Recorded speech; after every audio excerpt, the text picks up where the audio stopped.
जय श्री कृष्ण। राधे राधे दोस्तों, आप सभी का दिन शुभ और मंगलमय हो। आप सभी पर भगवान विष्णु जी की कृपा सदा सर्वदा बनी रहे। आज की वीडियो में आप सभी सुनेंगे बैसाख मास महात्म्य का अध्याय 25 और साथ ही सुनेंगे श्री तुलसी चालीसा पाठ, मां तुलसी जी की आरती। तो आइए आज की कथा को शुरू करते हैं। कथा शुरू करने से पहले भगवान विष्णु जी के श्री चरणों का ध्यान करते हैं, फिर सुनते हैं आज की कथा को। तो सभी लोग प्रेम से मिलकर बोलिए भगवान विष्णु जी की जय। प्रिय श्रोताओं, इसके पहले के अध्याय में आपने जाना था कि किस प्रकार से इंद्रदुम्न के साथ ही अन्य राजा और उनके सेवक भी अपना अपना सामान लेकर, जो खरीदने की बेचने की वस्तुएं थी उन्हें साथ लेकर, जिसके लिए जो भी मार्ग सीधा और आसान लगा वह उसी से चल दिया।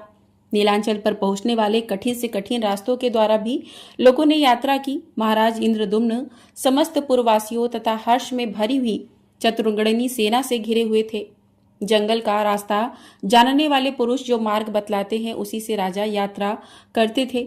मार्ग के दोनों ओर आने वाले देशों और वनों को देखते हुए वे बड़ी तेजी से यात्रा कर रहे थे। महानदी के तट पर जहां वृक्ष बहुत कम थे तथा पर्वतीय गुफाओं के कारण जो स्थान बहुत प्रसिद्ध था, वहां उन्होंने अपराह्न काल में आवश्यक कृत करने के लिए अपनी सेना का पड़ाव डाला। फिर अपने पुरोहित के साथ नदी के जल में उतरे और स्नान करके देवताओं का तथा पितरों का तर्पण किया। इसके बाद विधि पूर्वक भगवान विष्णु जी की पूजा करके नारद जी के साथ बैठकर भोजन किया। जब सूर्य अस्ताचल के शिखर पर पहुंचे तब सायंकाल की उपासना पूरी करके राजा सभा में बैठे। उस समय उन्होंने श्रेष्ठ वैष्णवों का चंदन, माला और तांबूलों से पूजन किया। फिर भगवान के सर्व पाप हरि चरित्र का श्रवण करने के लिए सिंहासन पर बैठे हुए मुनिवर नारद जी से राजा ने इस प्रकार कहा कि भगवान, आप वेद और वेदांगों के निधि हैं, भगवान के प्रिय भक्त हैं। अगर मुझ पर आपकी कृपा हो तो भगवान विष्णु की लीला कथा रूपी सुधा से मेरे मलिन अंतःकरण को शुद्ध कर दीजिए। देवर्षि नारद तथा राजा इंद्रदुम्न में इस प्रकार की बात चल ही रही थी कि द्वारपाल ने पास आकर सूचना दी कि महाराज, उत्कल देश के राजा आपके द्वार पर उपस्थित हैं और श्रीमान के चरणाविंदों का दर्शन करना चाहते हैं। सुनकर राजा बोले कि श्रीमान, ओढ़ू नरेश को शीघ्र ही भीतर लेकर आओ। उनका दर्शन करके हम सब लोग पाप रहित हो जाएंगे। महाराज का यह वचन सुनकर द्वारपाल ने शीघ्र ही राजसभा में उत्कल नरेश का प्रवेश कराया। अपने वैष्णव मंत्रियों के साथ राजसभा में प्रवेश करके ओढ़ू देश के राजा ने इंद्रदुम्न के वंदनीय चरणों को सादर नमस्कार किया। तब उन वैष्णव नरेश को उठाकर महाराज इंद्रदुम्न ने उनका सत्कार किया और अपने आसन पर ही बिठाकर विनय युक्त वचनों में कहा कि राजन, आप कुशल से तो है ना। उत्कल नरेश नीलांचल शिखर निवासी भगवान माधव तो वहां विजय पूर्वक विराज रहे हैं ना।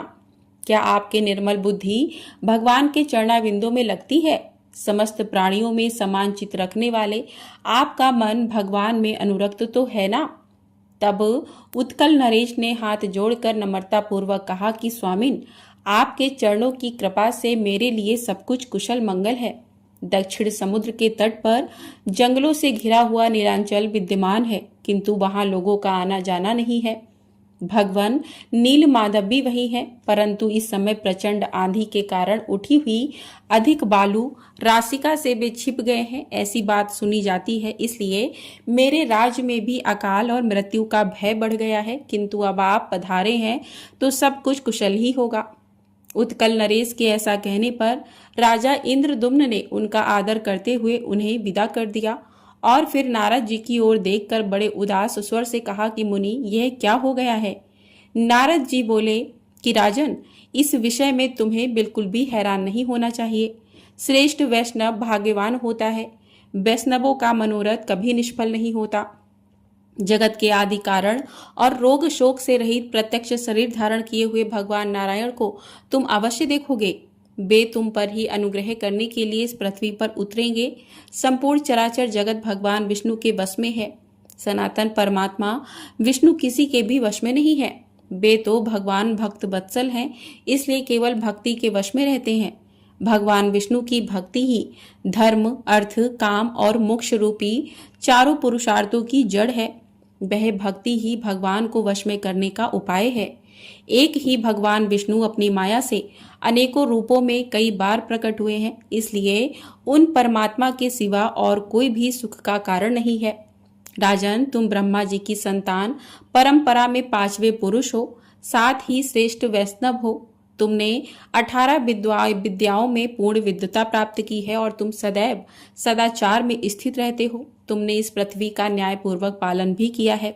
विशेषतः तुम ब्राह्मणों के पूजक हो, इसलिए पुरुषोत्तम क्षेत्र में इन चर्म चक्षुओं से भगवान पुरुषोत्तम का दर्शन तुम्हें अवश्य ही प्राप्त होगा। तुम्हारे इस कार्य में ही तो स्वयं ब्रह्मा जी ने मुझे नियुक्त किया है।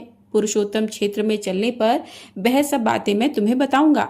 इस समय रात का तीसरा पहर चल रहा है। इन सब राजाओं को अपने अपने डेरे में जाने की आज्ञा दो और राजन, तुम भी आराम करो। जैमिनी जी कहते हैं कि नारद जी के इस प्रकार आश्वासन देने पर राजा इंद्रदुम्न ने प्रसन्न होकर जब उत्तम बुद्धि से विचार किया, तब अपने परिश्रम को सफल माना और सभापदों को विदा करके मुनि का हाथ अपने हाथ में लेकर अंतःपुर में प्रवेश किया। फिर विधि पूर्वक उनकी पूजा करके उन्हें पलंग पर सुलाया और उन्हीं के साथ बातचीत करके शेष रात्रि बिता दी। इसके बाद निर्मल प्रभात होने पर नित्य कर्म पूरा करके उन्होंने जगन्नाथ जी का पूजन किया। इसके बाद सब महानदी के पार उतरे और फिर इसके बाद उत्कल देश के राजा के बताए हुए रास्ते से राजा इंद्रदुम्न अपनी सेना के साथ एकाग्र नामक क्षेत्र की ओर बढ़ चले। वहां से कुछ दूर आगे जाने पर रास्ते में गंधवहा नाम की नदी मिली, जो बड़ी तेजी से बह रही थी। उसको पार करके आगे बढ़ने पर शंख आदि वाद्यों की आवाज सुनाई पड़ी। तब राजा ने नारद जी से पूछा कि महामुने, यह शब्द कहाँ हो रहा है? सुनकर नारद जी बोले कि राजन, यह अत्यंत दुर्लभ क्षेत्र है जिसे भगवान विष्णु ने गुप्त कर रखा है। तुम भाग्यवानों में श्रेष्ठ हो, इसलिए तुम्हारे सौभाग्य से जितेंद्रिय पुरोहित ने किसी प्रकार जाकर भगवान का दर्शन किया है। यहाँ से तीसरे योजन पर नीलगिरी विद्यमान है और यह भगवान गौरीपति का एकाग्र वन नामक क्षेत्र है, जो अब अधिक दूरी नहीं है। एक समय भगवान शिव ने लोकों के आदिरण अनादि पुरुषोत्तम का इस प्रकार स्तवन किया कि हे नारायण, हे परमधाम, हे परमात्मन, हे परात्पर, हे सच्चिदानंदमय, वैभव से युक्त निरंजन परमेश्वर, आपको मेरा नमस्कार है।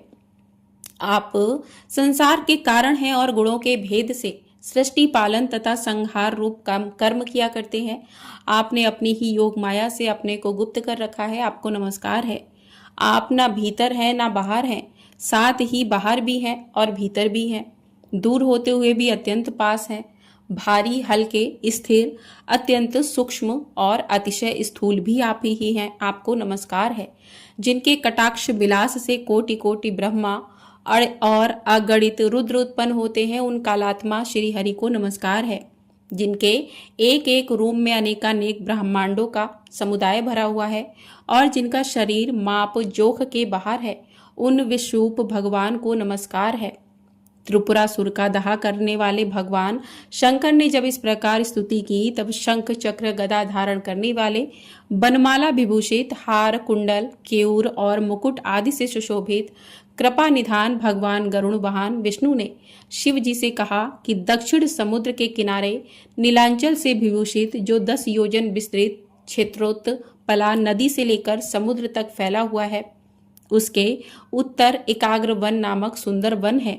वहीं पार्वती जी के साथ आप निवास करें। यहाँ सब लोगों की सृष्टि करने वाले ब्रह्मा जी मेरे आदेश से आपको कोटि लिंगों के अधीश्वर पद पर अभिषिक्त करेंगे। भगवान विष्णु के ऐसा कहने पर भगवान शिव कहने लगे कि देव देव जगन्नाथ, शरणागत दुख भंजन, हे प्रभु, हे जगतपति, आप पुरुषोत्तम क्षेत्र में जाने के लिए जो आज्ञा दे रहे हैं, उसे शिरोधार्य करके मैं उस मोक्षदायक कल्याण में तीर्थ में जाऊंगा। ऐसा कहकर फिर भगवान शंकर उस क्षेत्र में पधारे। फिर साक्षात ब्रह्मा जी ने वहां भगवान शंकर की स्थापना की। राजन, अब हम सब लोग वहां चलेंगे और त्रिपुर विनाशक शिव जी का दर्शन करेंगे। यह जो शिव जी का क्षेत्र है, इसे तमोगुण का नाशिक बताया गया है। जो रजोगुण को भी धो डालने वाला क्षेत्र है, वह बिरज मंडल नाम से प्रसिद्ध है। सत्वगुण की अधिकता के कारण पुरुषोत्तम क्षेत्र मुक्तिदायक बताया गया है। महाराज, जिनका मन पाप कर्मों से मलिन हो गया है, उनका विश्वास इस क्षेत्र में कभी नहीं जमता। नारद जी की बात सुनकर राजा का मन प्रसन्न हो गया और कहने लगे कि ब्राह्मण, आपने मुझे परम पावन क्षेत्र का परिचय दिया है, जहां पर साक्षात भगवान उमापति विराजमान हैं। वहां पर हम अवश्य ही चलेंगे। इस निश्चय के बाद देवर्षि नारद और राजा इंद्रदुम्न दोपहर के समय सेना के साथ एकाग्रवन नामक क्षेत्र में पहुंच गए। वहां बिंदु तीर्थ में स्नान करके उसके तट पर विद्यमान भगवान पुरुषोत्तम का उन्होंने विधि पूर्वक पूजन किया। उसके बाद वे कोटीश्वर महालय को गए। वहां जल से तरह तरह के आचमन करके सात्विक धर्म में स्थित राजा ने त्रिभुवनेश्वर अर्थात भुवनेश्वर नामक लिंग का महास्नान की विधि से पूजन किया। फिर अनन्य चित्त से भगवान शंकर जी का ध्यान करते हुए वे खड़े रहे। तब भगवान शंकर ने प्रसन्न होकर स्पष्ट वाणी में कहा कि महाराज इंद्रदुम्न, थोड़े ही समय में तुम्हारा मनोरथ पूर्ण होगा। इसके बाद उन्होंने नारद जी से कहा कि महाभाग, ब्रह्मा जी ने जो आज्ञा आपको दी है उसे इस राजा द्वारा अश्वमेध यज्ञ कराते हुए पूर्ण करो। पुरुषोत्तम क्षेत्र साक्षात भगवान विष्णु का स्वरूप है। उसमें भी परम पुण्यमय अंतर्वेदी भगवान विष्णु के हृदय के समान मानी गई है, जिसकी रक्षा के लिए श्री विष्णु ने 8 स्वरूपों में मुझे स्थापित किया है। शंखाकार पुरुषोत्तम क्षेत्र के अर्घ भाग में दुर्गा देवी के साथ मैं नीलकंठ नाम से निवास करता हूँ। वहीं इस राजा को ले चलो। इस समय नीलमणिमय विग्रह वाले भगवान श्री हरि अंतर्ध्यान हो गए हैं। वहां मेरी आज्ञा से भगवान श्री नरसिंह देव का क्षेत्र बनाओ। उस क्षेत्र में हमारे पास में ही राजा इंद्रदुम्न 1 सहस्त्र अश्वमेध यज्ञ करें। यज्ञ समाप्त होने पर इन्हें वह अद्भुत ब्रह्म स्वरूप वृक्ष भी दिखलाओ। उसके द्वारा विश्वकर्मा जी 4 प्रतिमाओं का निर्माण करेंगे और उन प्रतिमाओं की स्थापना करते समय ब्रह्मा जी स्वयं वहां पधारेंगे। तदंतर यह राजा समस्त पापों का नाश करने वाले और संपूर्ण जगत के आधारभूत भगवान विष्णु का दर्शन करेंगे। काष्ठ में शरीर अर्थात लकड़ी का शरीर धारण करके प्रकट हुए भगवान दर्शन मात्र से मोक्ष प्रदान करने वाले होंगे। नारद, भगवान विष्णु अपनी आज्ञा के पालन और भक्ति से बहुत प्रसन्न होते हैं। तब देवर्षि नारद जगत गुरु महादेव जी को प्रणाम करके हाथ जोड़कर बोले कि उन्होंने जो कुछ भी महादेव जी से कहा है भक्तजनों, उसका वृत्तांत आप सभी लोग अगले अध्याय में अवश्य सुनिएगा। इस अध्याय को यहीं पर समाप्त करते हैं। प्रेम से बोलिए भगवान विष्णु जी की जय। तो प्रिय श्रोताओं, आप सुनिए श्री तुलसी चालीसा। श्री तुलसी महारानी करो विनय सिरनाए, जो मम हो संकट बिकट दीजे मात नशाए। नमो नमो तुलसी महारानी, महिमा अमित न जाए बखानी। दियो विष्णु तुमको सन्माना, जग में छायो सुवस महाना। विष्णु प्रिय जय जयति भवानी, त्यू लोक की हो सुख खानी। भगवत पूजा कर जो कोई, बिना तुम्हारे सफल न होई। जिन घर तब नहीं होए निवासा, उस पर करे विष्णु नहीं वासा। करे सदा जो तब नित सुमिरन, तेहि के काज होए सब पूरन। कार्तिक मास महात्म तुम्हारा, ताको जानत सब संसारा। तब पूजन जो करे कुंवारी, पाओ सुंदर वर सुकुमारी। कर जो पूजन नित प्रति नारी, सुख संपत्ति से होई सुखारी। वृद्धा नारी करे जो पूजन, मिले भक्ति होवे पुलकित मन। श्रद्धा से पूजे जो कोई, भवनिधि से तर जावे सोई। कथा भागवत यज्ञ करावे, तुम बिन नहीं सफलता पावे। छायो तब प्रताप जग भारी, ध्यावत तुम्हई सकल चितधारी। तुम्हई मात यंत्रन तंत्रन, सकल काज सिद्धि होवे क्षण भर में। औषधि रूप आप हो माता, सब जग में तब यश विख्याता। देव ऋषि मुनि और तपधारी, करत सदा तब जय जयकारी। वेद पुराण ने तब यश गाया, महिमा अगम पार नहीं पाया। नमो नमो जय जय सुख करनी, नमो नमो जय जय दुख निवारणी। नमो नमो सुख संपत्ति देनी, नमो नमो अग घाटन छेनी। नमो नमो भक्तन दुख हरनी, नमो नमो दुष्टन मद छेनी।